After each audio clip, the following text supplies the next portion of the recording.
I put Spiritomb into healing range, forcing Volo to use his only full restore. It is necessary to get that out of the way quickly, as it can ruin me later in the fight. Surviving Spiritomb's attacks isn't too hard, so I'm able to set up my Orc's Power Guard, as well as a new item, Orc's Evasion, with this one increasing the chance that Volo's moves miss. Once Magikarp is relatively healthy, with plenty of turns remaining on my boosts, I'm clear to finish Spiritomb with a second boosted struggle. All of that was just to get rid of Volo's first Pokemon, and now he sends out an even worse one, Roserade. This thing is a run killer. Roserade is a strong grass type who knows the move Petal Dance. As we know from our troubles earlier in the challenge, Magikarp does not like to play in the grass. All it takes is a single Petal Dance and Magikarp just dies on the spot. This is the biggest hurdle of the challenge, and so many attempts ended here. The only way I can survive is if Roserade misses or uses spikes, although this was incredibly rare, hence why I lost so many times here. However, on the runs that were blessed by RNGesus, Roserade would finally miss enough times, allowing me to land the 2 struggles needed to take it down. Next up is Volo's Lucario. It feels weird to say, because Lucario is a beast of a Pokemon, but in this case, Lucario is great for us. See, Volo's Lucario has 3 physical moves and bulk up. Since Magikarp has solid physical defense, we can actually handle its attacks pretty well.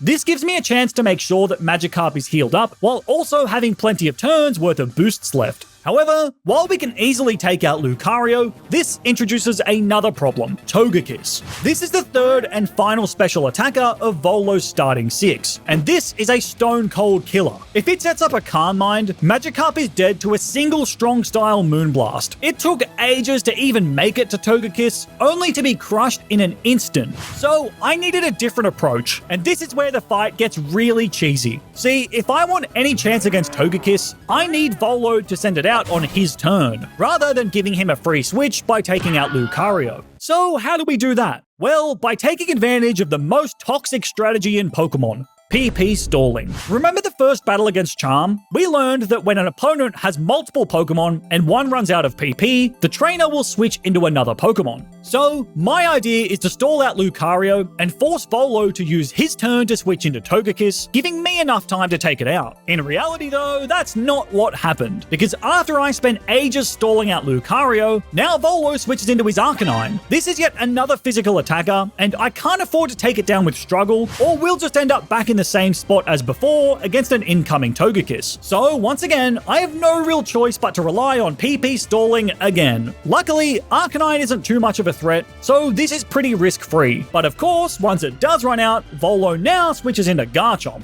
Garchomp is actually a little scary because it has Earth Power in its moveset. It's dangerous because it's a special move and has a chance to lower my defenses. This could have been bad, but luckily I stalled out the Earth Powers without any catastrophes. From there, Garchomp is reduced to its physical attacks, so after yet more stalling, Volo finally has no choice but to switch into Togekiss. At this moment, I was petrified. The battle had been going on for 30 minutes, and this was the furthest I'd made it. Since Volo made the switch, I get to attack first and immediately fire off a boosted struggle, but this does less than half, which is a huge disappointment. Togekiss then connects with a Moonblast, and I'm forced to heal up. Now I've got 2 moves in a row, and use the first one to hit Togekiss again, just barely falling short of getting the KO. Crucially though, now my Power Guard is worn off, so I don't have enough HP to tank a Moonblast and attack. So I had no choice but to take a risk. I kept on healing, and Togekiss kept on firing Moonblasts, and thank God none of them crit. This let me survive long enough until I got 2 turns in a row, using them to heal up and set up an Orc's Power Guard. With a reduced damage from Moonblast, now I'm safe to fire off a struggle, finally taking out that demonic bird. While Volo still has 3 Pokemon, all of them can only use struggle. This means that there's no risk. I can just stall until they take themselves out with recoil. Although, it's important that my health is as high as possible for the end of the fight, as I won't be healed before Giratina.